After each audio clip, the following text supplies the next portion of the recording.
Good day, folks, and welcome back to the channel. And today, we will be comparing two of Harley's low-slung cruisers, the Fatboy and the Breakout. But first, let's have a look at our viewer bike for the week. This is Michael G's 2022 Road King Special from Independence, Iowa. There are a lot of mods on this bike, but the main ones, I'm told, are a Wood 22XE cam, 2-in-1 Cobra exhaust, and an S&S air stinger intake, and a La Pera seat. I'm told this bike is making around 120 horsepower and 130 foot-pounds of torque. So thanks for sending that in, Mike. And if you would like to see your bike on a video, send me a pic. My email address is in the description below. Well, here we are out at my local dealer, Prairie Harley Davidson, just outside of Regina, Saskatchewan, and we are going to start by having a look at one of Harley's most iconic bikes, the Fatboy. This is my personal ride, so it's not completely stock. The Fatboy has a wide, low stance, and this particular one is in vivid black. The bike weighs in at 698 pounds in running weight and is just over 7.5 feet long. This is a low motorcycle with a ground clearance of 4.5 inches and a seat height of 26.5 inches. The Fatboy comes with a 114 cubic inch Milwaukee 8 engine with a staggered shotgun style exhaust. One of the things that make a Fatboy is the wide tires. The tires are Michelin Scorchers, the front being a 160 and the rear being a 240. Both of the tires are mounted on 18-inch machined cast aluminum Lakester wheels. As a cruiser, the Fatboy comes with a 5-gallon fuel tank, getting an estimated 47 miles per gallon. This bike, in my opinion, is one of the best motorcycles Harley has ever produced. And now we move on to the Breakout. Now, I consider this bike to be the cousin of the Fatboy. The Breakout we are looking at is in the blue burst color, and this bike weighs in at 683 pounds and is just over 7.5 feet long. This is also a low-sitting bike with a ground clearance of 4.5 inches and a seat height of 25.6 inches. The Breakout only comes with a chromed out 117 cubic inch Milwaukee 8 engine with staggered shotgun style exhaust. The bike has gloss black 26 spoke cast aluminum wheels, having a 21-inch wheel with a 130 tire in the front and an 18-inch wheel with a 240 tire in the back. Now, both tires on this bike are also Michelin Scorchers. This cruiser comes with a 5-gallon fuel tank and has a estimated 47 miles per gallon. Now, this bike, with its low stance and more raked out front end, along with that big back wheel, gives it a little of that early 2000s chopper feel. The Fatboy comes in 4 colors for 2024. This, as I said before, is the vivid black. It also comes in the base billiard gray, red rock, and sharkskin blue. No two-tones this year, unfortunately. There is also an upcharge for every color other than the base gray. The Fatboy also only comes in one trim, and that's chrome. The Breakout comes in 5 colors for 2024, this being the Blue Burst. It also comes in base billiard gray, vivid black, white onyx pearl, and alpine green. Also, no two-tones for this bike. And of course, there's an upcharge for every color other than the base gray. And the Breakout only comes in the chrome trim. The Fatboy has the 114 cubic inch fuel injected Milwaukee 8 engine with the ventilator air cleaner. This is an air/oil cooled engine putting out 94 horsepower and 119 foot-pounds of torque. It comes with a 2x2 staggered shotgun style exhaust with a catalyst in the muffler. The Breakout has the 117 cubic inch fuel injected Milwaukee 8 engine with the forward facing heavy breather air cleaner. This is also an air/oil cooled engine putting out 101 horsepower and 123 foot-pounds of torque. It comes with a 2x2 staggered shotgun style exhaust with a catalyst in the muffler. The front end of the Fatboy has a LED headlight encased in a large chrome nacelle with bullet-style incandescent turn signals.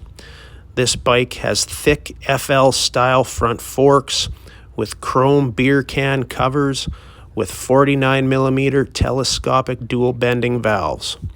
And of course, we have a wide front fender covering an 18-inch wheel with a fat 160 tire. The front brakes are 4-piston fixed caliper with a single disc floating rotor. The Breakout has a front end with an LED headlight that stands out in the open. The turn signals are incandescent bullet-style lights. This bike comes with an FX-style front end with slim forks that have dual bending valve 49mm telescopic with aluminum fork triple clamps. We have a slimmer front fender covering a tall 21-inch wheel with a 130 tire. The brakes are a 4-piston fixed front caliper on a single split 7-spoke floating rotor. This bike also has a longer rake at 34 degrees. The rear ends on these bikes are pretty close to the same. The Fatboy has bullet-style turn signals on a wide chopped back fender that covers an 18-inch wheel with a big 240 Michelin Scorcher tire. The rear brakes are a 2-piston caliper with a single floating rotor. The Breakout also has bullet-style turn signals and a wide chopped back fender covering an 18-inch wheel with a 240 Michelin Scorcher tire. The rear brakes are a 2-piston caliper with a single split 7 floating rotor. Now, the electronics are a little different between these two bikes. The Fatboy has a 5-inch gauge on the fuel tank in a chrome dash. The gauge has an analog speedometer with digital gear, odometer, fuel level, fuel range, clock, trip A and B, and tachometer. The controls on the handlebars have on the left ignition, start, kill switch, hazard, and turn signal. The right has headlight, high and low beam, horn, and button to scroll through the indicator, turn signal, and cruise control. The Breakout has a small 2.14-inch digital display screen mounted on the riser clamp with an indicator display underneath. The digital display shows speedometer, gear, odometer, fuel level, clock, trip, range, and tachometer indication. The controls on the handlebars have on the left ignition, start, kill switch, hazard, turn signal, and traction control. The right has headlight, high and low beam, horn, and button to scroll through the indicator, turn signal, and of course, cruise control. Now let's talk about handling between these two bikes. And not surprisingly, they are close to the same. Although they both have a large rear wheel, they both take turns and curves well. Now, these are not going to be canyon carvers. They are more meant for straightaways and longer sweeping curves. They're actually perfect for the area where I live. Where one bike does come away a little better is that the Breakout has a little better lean angle, having a little leaner front tire and foot pegs. The Breakout has a left and right lean angle at 26.8 degrees, where the Fatboy has a little less at 25.6 degrees on the left and right. I did think that the longer rake of the Breakout with 34 degrees over the Fatboy's 30 would make turns a little wider, but I actually did not notice much of a difference at all. As for comfort, both bikes have their pros and cons. The Fatboy has a little more upright sitting position. The bars are closer and lower on the Fatboy, and the footboards are always nice with the bike's forward controls. However, the seat on the Fatboy is not the most comfortable. It is very firm, and after 30 to 40 minutes on the highway, it begins to get uncomfortable. Now, the Breakout, on the other hand, has a little more comfortable bucket-style seat, which is much more pliable. This seat will sit you slightly lower and an inch or two further back than the Fatboy. The handlebars are mounted on pullback risers and are higher and more forward. Also, because of the mounting of the bars and a seat that sits you further back, there is a bit of a reach.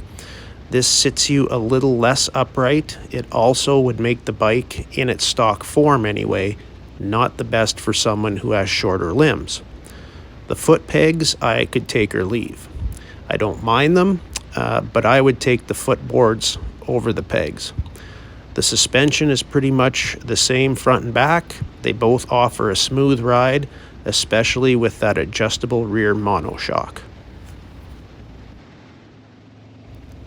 For performance, these bikes have different engine displacements.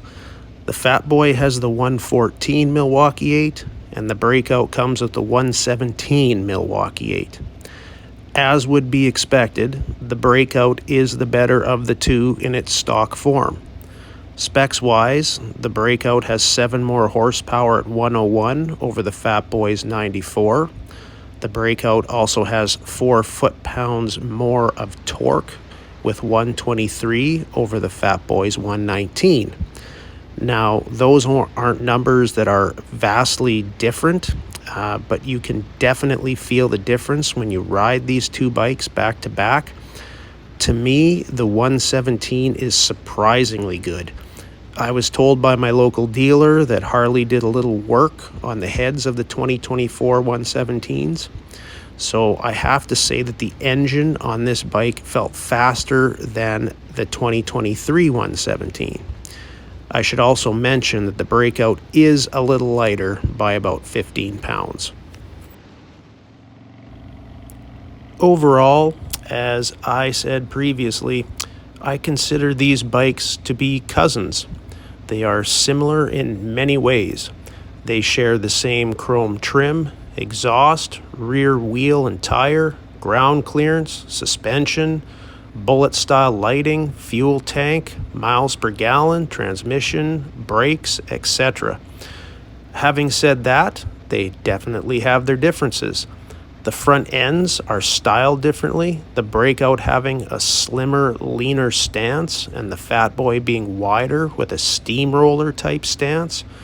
There's differences in power, comfort, and seating position.